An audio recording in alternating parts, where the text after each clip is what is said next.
سب سے پہلی چیز جو ہمارے لیے بہت اہم ہے وہ نیتوں کا استحضار اور نیتوں کی سمت کا درست ہونا ہے۔ ہمیں اسلام نے اس کی بہت زیادہ تاکید کی ہے۔ نیت کے فرق سے اعمال کی جزا اور سزا مرتب ہوتی ہے۔ چور اور چوکیدار دونوں رات کو جاگتے ہیں، لیکن نیت کے فرق سے ایک ثواب آتا ہے اور ایک جزا کی بجائے وہ سزا کا مستحق ہوتا ہے۔ حضرت امام ابو داود سے امام ابو بکر بن داسا ملے، یہ بہت بڑے محدث ہوئے، تو کہتے ہیں کہ وہ مجھے فرمانے لگے کہ میں نے اللہ کے محبوب علیہ السلام کی 5 لاکھ حدیثیں زبان یاد کی، پھر ان 5 لاکھ حدیثوں کا میں نے خلاصہ تیار کیا تو میرے پاس 4800 حدیثیں باقی بچی۔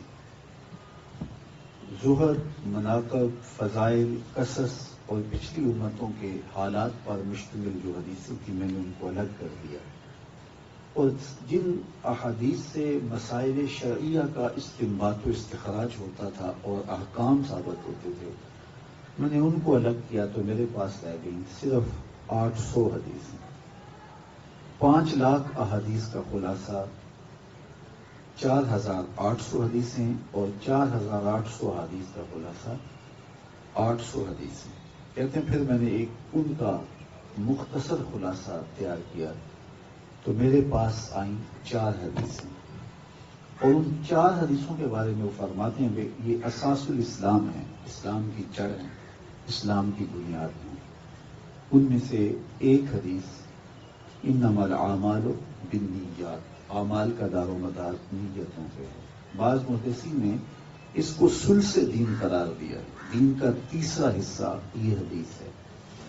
تو سب سے پہلے ہم جب اپنی نیت کا استحضار اور نیت کے قبلے کی درستگی کی ضمانت اپنے دل کو فراہم کر دیتے ہیں تو پھر ہمارا اٹھنے والا ایک ایک قدم دین، نیکی، رضا الہی کا سبب و ذریعہ بن جاتا ہے۔ آپ جب اپنے آپ کو حضرت عمر کا جانشین سمجھ کے پہرے پہ کھڑا رکھتے ہیں تو پھر ڈیوٹی تو آپ کی ہو ہی رہی ہے، لیکن آپ اللہ کے ہاں ایک اجر پا رہے ہیں، اور آپ اس مخلوق کی بھلائی، خیر خواہی، جرائم کا خاتمہ، جو مقاصد ہیں آپ کے حلف نامے میں جو آپ نے کہا ہے اس پہ آپ اگر کھڑے ہو جاتے ہیں تو پھر آپ کا وہ چوک میں کھڑا رہنا بھی عبادت قرار پاتا ہے۔ کیونکہ نیت اگر ٹھیک نہیں ہے اور میں یہاں بیٹھ کے واضح تلقین کر رہا ہوں اور میرا مقصد حصول زر ہے، یہ لوگوں کے دلوں کو اپنی جانب موڑنا ہے، تو میرا یہاں بیٹھ کے گفتگو کرنا باعث اجر نہیں ہے، یہ میرے لیے جہنم کی آگ کا سبب ہو رہی ہے۔ اور آپ اگر چوک پہ کھڑے ہیں اور مقصد رضا الہی کا حصول ہے اور اللہ کی مخلوق کی بھلائی ہے تو وہ آپ کا وہاں کھڑے ہونا بھی جو ہے وہ نیکی کہلائے گی۔ تو نیت سے آپ کا عمل مرتب ہوتا ہے، بلکہ میرے حضور نے تو یہاں تک ارشاد فرمایا ما وضع فی امرأ فہی صدقہ، جو تم لقمہ کما کے لا کے بیوی کے منہ میں رکھتے ہو وہ بھی صدقہ لکھا جاتا ہے، اس کا بھی تمہیں اجر دیا جاتا ہے۔ اولاد کی تربیت تم کرتے ہو، اس میں انسان کا اپنا آپ بھی شامل ہوتا ہے، لیکن جب وہ ترجیح مقاصد خیر کو دے دیتا ہے کہ ایک اچھی معاشرت کی تشکیل ہو، ایک اچھا معاشرہ ترتیب پائے، میری اولاد مخلوق خدا کے لیے بہتری کی ضمانت بنے، میں بقائے نسل انسانی کے لیے ان کی تربیت کر رہا ہوں، یہ مقاصد جب اس کی نیت میں شامل ہو گئے تو وہ سراسر خیر ہوگی اور ایک ایک لمحہ اجر میں لکھا جائے گا۔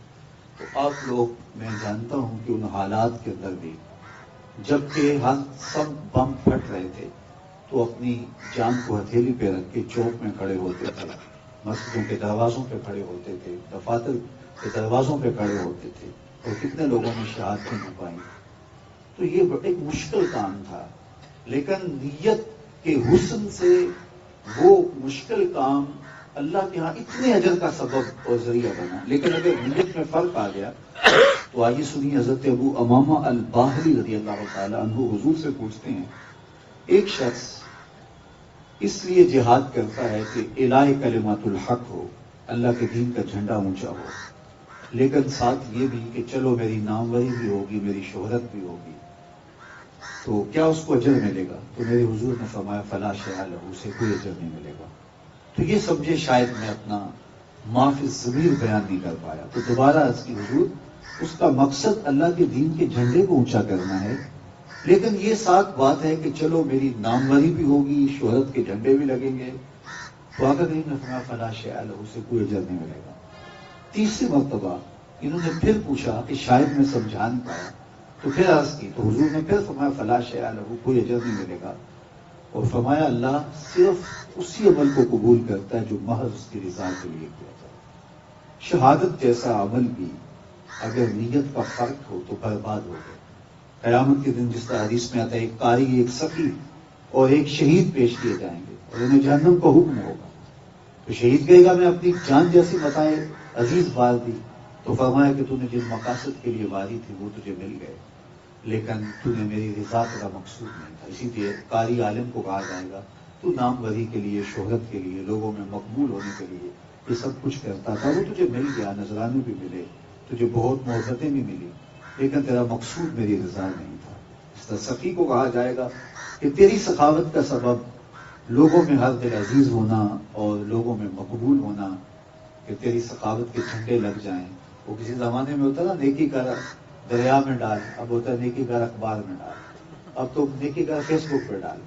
تو کہا کہ اب تیرا جو اجر تھا وہ تجھے دنیا پہ مل گیا، تجھے لائق مل گئے جتنے ملنے تھے، لیکن آخرت میں تیرا کوئی اجر نہیں ہے۔ تو تینوں کو گھسیٹ کے جہنم میں ڈال دیا جائے گا۔ تو سب سے پہلی چیز ہمارے ہاں شریعت اسلامیہ ہمیں جس چیز کی تلقین کرتی ہے وہ نیتوں کا حسن ہے، اور پھر نیتوں کا استحضار ہے۔ یعنی آپ جب کھڑے ہوں تو آپ کی نیت حاضر ہو کہ ہم ایک عظیم مقصد کے لیے کھڑے ہیں۔ دوسری بات، چونکہ جس منصب پہ آپ لوگ ہیں، آپ لوگوں سے توقعات بھی ہیں لوگوں کو، اور آپ لوگوں کے امن کے دامن بھی ہیں، لیکن جس نازک حالت میں آپ کھڑے ہیں آپ کے رویے بڑے اثر انداز ہوتے ہیں۔ جب ایک شخص آپ کے پاس آتا ہے، آپ کا اس کے لباس سے، اس کی وضاحت سے رویہ تبدیل ہوتا ہے، تو وہاں ہی انصاف کا خون ہونا شروع ہو جاتا ہے۔ اس لیے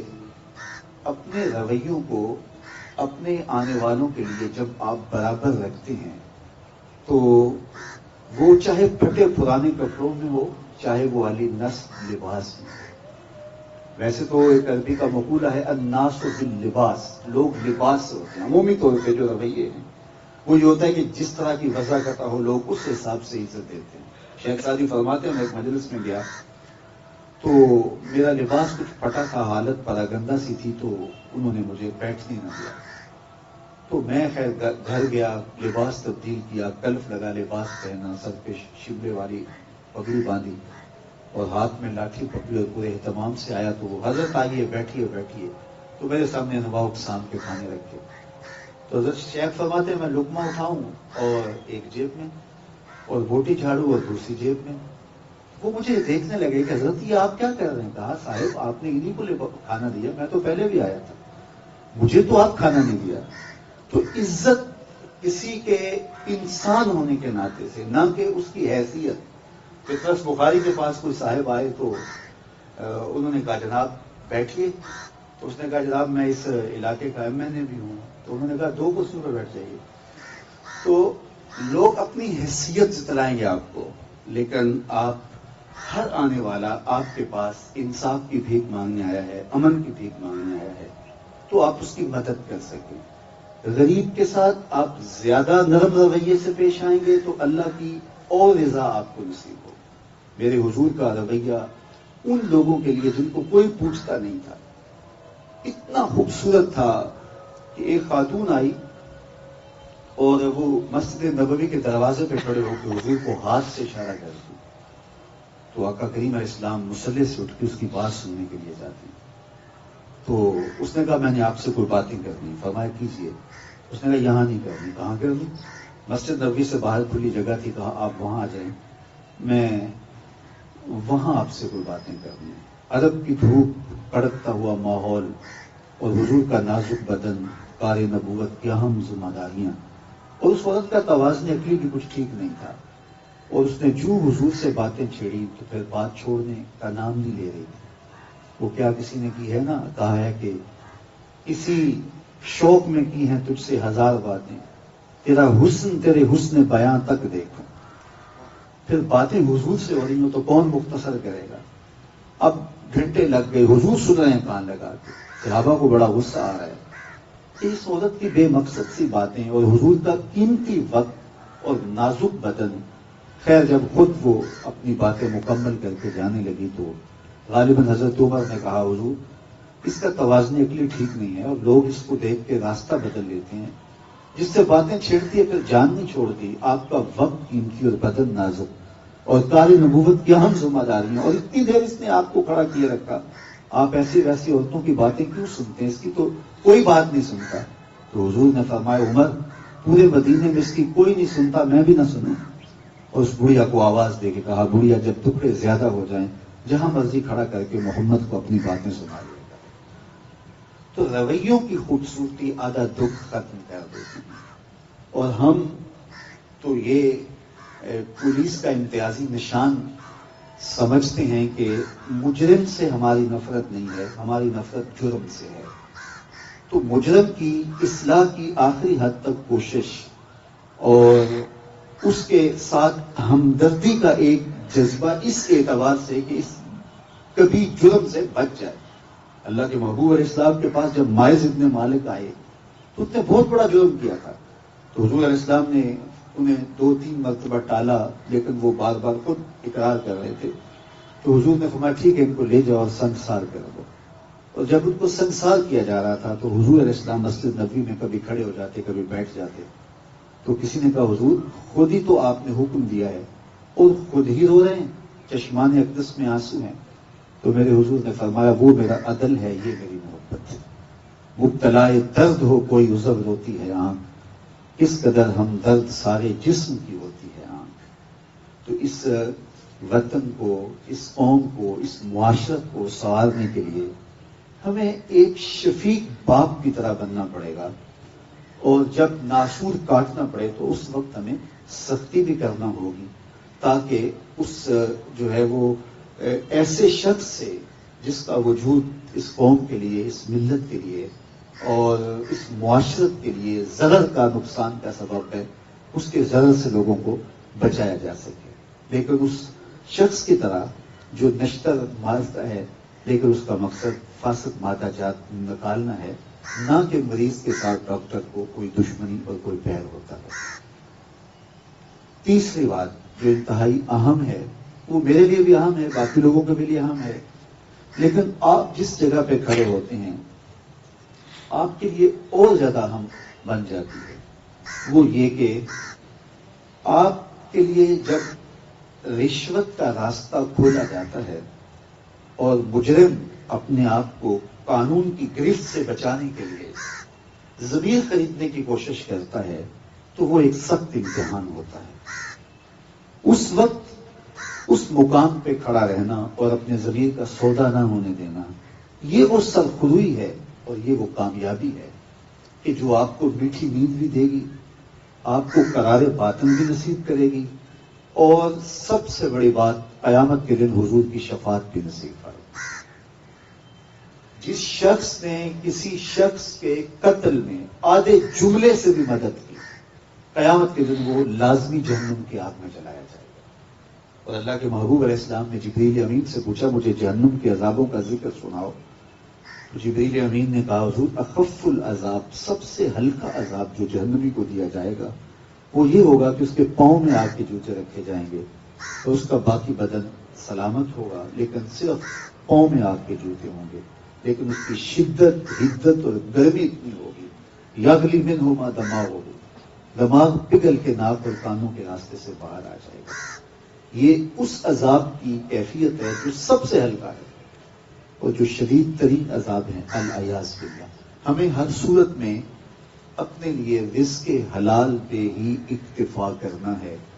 میرے والد گرامی کہا کرتے تھے کہ رزق تو اللہ کتوں کا بھی اپنے ذمہ کرم پہ لیا ہے، تو انسان کا رزق بلا اس کے ذمہ کرم پہ کیوں نہیں؟ وما من دابۃ فی الارض الا علی اللہ رزقها، زمین پر چلنے رینگنے والی کوئی چیز نہیں جس کا رزق اللہ کے ذمہ کرم پہ نہ ہو۔ جب بچہ شکم مادر میں 120 سال کا ہوتا ہے تو 3 چیزیں لکھ دی جاتی ہیں، اس کا شکل و صحیح ہونا لکھ دیا جاتا ہے، اس کی عمر لکھ دی جاتی ہے، اور تیسرا اس کا رزق لکھ دیا جاتا ہے۔ میں اور آپ جو لکھا ہوا رزق ہے وہ پاتے ہیں۔ اب اس لکھے ہوئے مقصود رزق کو حاصل کرنے کے لیے ہم چاہے جائز راستہ اختیار کر لیں، چاہے ہم ناجائز راستہ اختیار، یہ ہمارا اختیار ہے اور اسی اختیار پہ ہمیں پکڑ ہے۔ بعض لوگ کہتے ہیں کہ فلاں شخص اگر ناجائز فروشی نہ کرتا، 2 نمبر کام نہ کرتا تو اتنا امیر نہیں ہو سکتا تھا، یار حلال کے رزق سے تو بمشکل وقت گزرتا ہے، یہ ایک تاثر ہے۔ ایسا نہیں ہے، جو مقصود ہے وہ مل کے رہتا ہے۔ دولت قارون حاصل نہ کی جائے، دولت عثمان حاصل کی جائے۔ جو قسمت میں لکھا ہے وہ ہر صورت ملتا ہے اور وہ ملے گا، وہ ہماری قسمت میں لکھ دیا گیا ہے۔ حضور علیہ الصلوۃ والسلام نے فرمایا کہ اپنے رزق کو، اپنے مقدر کے مقصود کو حاصل کرنے کے لیے خوبصورت طریقہ اختیار کرو، اور اللہ تعالیٰ جل شانہ ہمیں حلال رزق کے جو وسائل نصیب فرمائے ہیں اور اس میں جو برکت رکھی ہے۔ دیکھو کثرت کوئی چیز نہیں ہوتی، برکت بڑی چیز ہوتی ہے۔ تو عمومی طور پہ آج کی اس دنیا کے اندر چونکہ یہ مسئلہ کسی ایک طبقے کا نہیں ہے، یہ دوڑی لگ گئی ہے، صبح سے شام تک ہر شخص مال و دولت کی دوڑ کے اندر ہر حلال حرام کی تمیز چھوڑے ہوئے ہے، جبکہ ہمارے آقا و مولا نے ہمیں رزق حلال اختیار کرنے کی نہ صرف تلقین کی گئی بلکہ حرام سے بچنے کی اس شدت کے ساتھ تلقین کی کہ اگر کسی شخص کے بطن میں حرام کا لقمہ جاتا ہے تو اس کی جو کم سے کم اس کو سزا ملتی ہے وہ یہ ہے کہ اس کی دعائیں قبول ہو۔ اللہ کے محبوب نے اس شخص کا ذکر کیا کہ جو لمبا سفر کاٹ کے سین حرم میں پہنچتا ہے، یمد و یدیہ، اور ہاتھ لمبے کر کر کے دعا مانگتا ہے، اور کیا کہتا ہے؟ یا رب یا رب، اے میرے اللہ۔ کھڑا کہاں ہے؟ سین حرم میں، کعبۃ اللہ اس کی آنکھوں کے سامنے ہے، ہاتھوں میں پردے ہیں کعبۃ اللہ کے، اور اللہ کو پکار رہے ہیں۔ وَمَطْعَمُهُ حَرَامٌ وَمَشْرَبُهُ حَرَامٌ وَمَلْبَسُهُ حَرَامٌ وَغُذِّيَ بِالْحَرَامِ فَأَنَّىٰ يُسْتَجَابُ لِذَٰلِكَ۔ حضور نے فرمایا اس کا کھانا حرام کا، اس کا پینا حرام کا، اس کا لباس حرام کا، اس کا بدن جس خوراک سے پلا بڑا ہے وہ لقمہ حرام تھا۔ میرے حضور فرمایا بتاؤ اس کی دعا کیسے قبول ہو؟ اب اس سے بڑھ کر آگے تو کوئی مقام نہیں ہے کہ وہ کعبۃ اللہ میں کھڑا ہے، مطاف میں کھڑا ہے، سین حرم میں کھڑا ہے، اور کعبۃ اللہ نگاہوں کے سامنے ہے، اور وہ یا رب یا رب، بلکہ فرمایا اشس اغبر، سفر کی تھکان نے اس کو توڑ دیا ہے، اور ایسی حالت کے ترس آئے کہ اس کا غبار آلود چہرہ ہے، اس کا لباس پھٹا ہے، بالوں میں گرد جمی ہوئی ہے، ایسی حالت پہ اللہ کو بندوں پہ رحم آتا ہے، اور وہ کھڑا سین حرم ہے، لیکن فرمایا فَأَنَّ يُسْتَجَابُ لِذَٰلِكَ، مجھے بتاؤ حضور فرمایا مجھے بتاؤ نا اس کی دعا کیسے قبول ہو۔ بلکہ علماء نے لکھا ہے ضمن میں کہ اگر میرا رزق پاک نہیں ہے، آپ کا رزق پاک نہیں ہے، تو میری اور آپ کی دعا تو قبول نہیں ہوگی، نیک لوگوں کی دعاؤں سے بھی حصہ نکال دیا جائے گا۔ اللہ کے نیک بندے تو ساری امت کے لیے دعا مانگتے ہیں، اللہ پوری امت کی خیر فرمائے، لیکن نیک لوگوں کی دعاؤں کا جو ہمارے لیے بطور امت حصہ بنتا ہے وہ نکال دیا جاتا ہے اگر ہمارے رزق کے اندر پاکیزگی نہیں ہے، ہمارے رزق کے اندر، ہمارے تومہ کے اندر حلت نہیں ہے۔ تو یہ ایک اہم چیز ہے جس کا ہمیں ہر صورت کے اندر اہتمام کرنا ہوگا تاکہ ہماری نسل بھی پاکیزہ ہو اور ان کی آخرت بھی بہتر ہو۔ چونکہ رزق حلال سے پلا ہوا جسم اور رزق حرام سے پلا ہوا جسم دونوں میں فرق ہے، اور اللہ تعالیٰ جل شانہ نے ہمیں حلال رزق کمانے کی نہ صرف تلقین کی ہے، حرام سے بچنے کی سخت تاکید کی۔ ہمارے بزرگ و صوفیہ فرماتے ہیں کہ جو شخص رزق کی پاکیزگی کا اہتمام نہیں کرتا تو اس کا باطن کبھی بھی روشن نہیں ہو سکتا، حتیٰ کہ اس کے ضمیر کو مرتے ہوئے بھی دیر نہیں لگتی ہے۔ تو مجھے بھی، آپ کو بھی، اور پوری قوم کو ہمیں پاکیزہ رزق کو اختیار کرنے کے لیے تب وہ دو تردد کوشش اور محنت کرنی چاہیے، اور اللہ کی طرف سے دیے گئے تھوڑے رزق پر توکل سیکھنا چاہیے۔ سید نبی المرتضیٰ رضی اللہ تعالی عنہ کا ایک فرمان سنیے، آپ نہال ہو جائیں گے کہ میرے حضور نے کیا ارشاد فرمایا کہ بعض کا ایسا ہوتا ہے کہ انسان دائیں بائیں دیکھتا ہے کہ اطراف کے اندر لوگ موج کر رہے ہیں اور میں بھی اسی منصب کا شخص ہوں، لیکن میں رزق کے حلال کی تلاش میں بہت پیچھے رہ گیا ہوں۔ تو سنیے اس کا کتنا بڑا وعدہ میرے حضور نے دیا، جو اللہ کے دیے گئے تھوڑے رزق پہ راضی ہو گیا، اللہ قیامت کے دن اس کے تھوڑے عملوں پہ راضی ہو جائے گا۔ جو اللہ کے دیے گئے تھوڑے رزق پہ راضی ہو گیا، اللہ قیامت کے دن اس کے تھوڑے عملوں پہ راضی ہو گیا۔ اس کا معکوس کیا ہے؟ اس کا معکوس یہ ہے کہ جو اللہ کے دیے گئے زیادہ رزق پہ بھی راضی نہ ہوا، تو پھر اللہ تعالیٰ قیامت کے دن اس کے عملوں پہ راضی کیسے ہوگا؟ تو ہمیں اپنی زندگی میں اس چیز کا التزام کرنا چاہیے، اس چیز کا اہتمام، تھوڑا سا اپنے آپ کو کھڑا کرنا پڑتا ہے، اللہ مدد فرماتا ہے، اللہ نصرت فرماتا ہے۔ وہ شخص جس کو جنت میں جانے سے کوئی شے نہیں روکے گی، ان میں سے ایک شخص حضور نے فرمایا ذو عیال کثیر، یعنی وہ شخص جس کے اہل و عیال زیادہ ہیں، ذرائع آمدنی تھوڑے ہیں، لیکن وہ اس کے باوجود، حالانکہ اس کا نفس اسے راستے دیتا ہے کہ یا تیرے بچے زیادہ ہیں، تیری تنخواہ سے تیرا وقت نہیں گزر سکتا، تیری مجبوری ہے، تو بس کوئی حرج نہیں ہے، اس کا نفس اس کو دلیل تلاش کے دے رہا ہے۔ تو فرمایا ذو عیال کثیر، اس کے بہنوں کی ذمہ داریاں ہیں، بیٹیوں کی ذمہ داریاں ہیں، بچے زیادہ ہیں، بہت سارے لوگوں کی کفالت اس کے ذمے ہے، لیکن اس کے ذرائع آمدنی اتنے قلیل ہیں کہ وہ صحیح طرح سے پورا نہیں کر پاتا، لیکن اس کے باوجود اس نے عہد کیا ہے کہ میں حرام کا ایک لقمہ بھی اپنے رزق میں شامل نہیں ہونے دوں گا۔ رسول رحمت نے فرمایا کل قیامت کے دن جنت میں جانے سے کوئی شے اسے روک نہیں سکے، وہ سیدھا جنت۔ یہ 4 دن کی زندگی ہے، یہ تو ہم ایک مزرع الآخرہ فرمایا گیا، آخرت کی کھیتی ہے۔ میں کہا کرتا ہوں یہ بوائی کا موسم ہے اور آخرت کٹائی کا موسم ہے۔ جب آپ افسر بنے تو آپ جن دنوں میں پڑھتے تھے، جن دنوں میں تیاری کرتے تھے امتحانات کی، تو پھر اس دن رات ایک تھا، شادیاں بھی چھوڑ دیتے تھے، خوشیاں بھی چھوڑ دیتے تھے، نیند بھی پوری نہیں ہوتی تھی، کھانا بھی بعض کا ٹھنڈا ہو جاتا تھا پڑا پاس۔ کیوں؟ آپ کی ایک منزل تھی کہ میں اس منزل کو حاصل کرنے کے لیے یہ محنت کر رہا ہوں۔ تو آج آپ عزتوں کی دستار سجائی یہاں بیٹھے ہیں، آج آپ کے کندھوں کے اوپر یہ جو پھول لگے ہیں، یہ آپ کا اعزاز ہے، یہ آپ کی تکریم ہے، معاشرہ آپ کو عزت دیتا ہے۔ تو یہ آپ کی اس محنت کا نتیجہ ہے۔ وہ بوائی کے موسم میں آپ نے بیج بوئے تھے، آج اس کی فصل کاٹ رہے۔ اسی طرح یہ دنیا بوائی کا موسم ہے، سارا آخرت کٹائی کا موسم ہے۔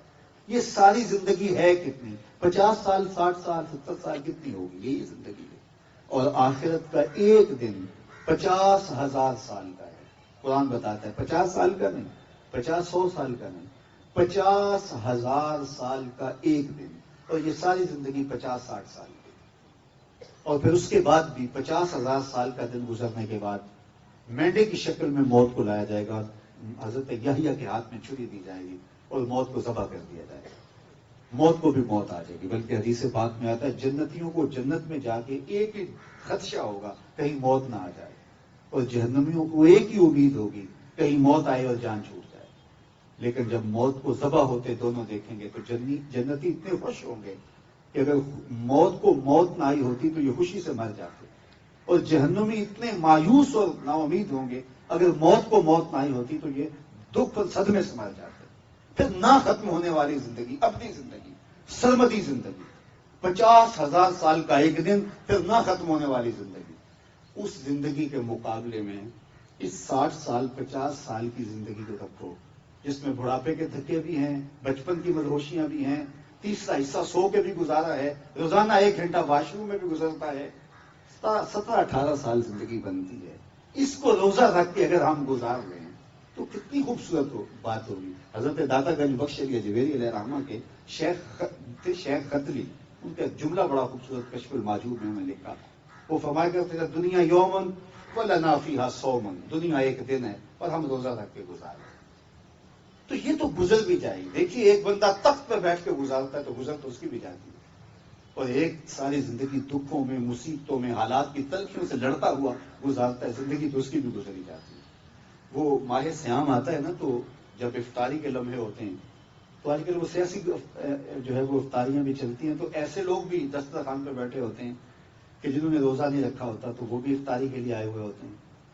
تو اس لمحے میں جب افطار کر رہے ہوتے ہیں تو میں سوچتا ہوتا ہوں کہ جنہوں نے سارا دن بھوک پیاس کاٹی، تو اس وقت ان کو ایک خاص فرحت نصیب ہوتی ہے، جس کو میرے حضور نے فرمایا فرحت للصائم فرحتان، فرحت عند فطرہ و فرحت عند لقاء ربہ.